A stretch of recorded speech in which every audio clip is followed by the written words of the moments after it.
sayr sayohatning foydalari. Birinchidan, immunitet mustahkamlanadi. Havo almashadi-da, havo almashadi. Ikkinchidan, sayohat insondagi stressni yechadi. Stress nima? Tushkunlikka tushish, qo'rquv, vahima, xavotir, stress. 21-asrda yashayotgan odamlarning vabosi mana shu stress deyiladi. Asablarni tarayiniga. O'zingni bolangni g'alvasini ko'tara olmaydigan bo'lib qolgansan. O'zingni bolangni g'alvasini, u boshqasini qo'y. Uchinchidan, miyani kuchayishiga sabab bo'ladi. To'rtinchidan, yurak qon tomir kasalliklarining xavfi pasayadi. Beshinchidan, jismonan sog'lom bo'lishiga sabab bo'ladi sayohat qilgan odam.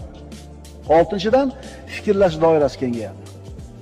Yana sayohat qilgan odamda o'ziga bo'lgan ishonch ortadi. Sayohat qilish kerak yoshlar.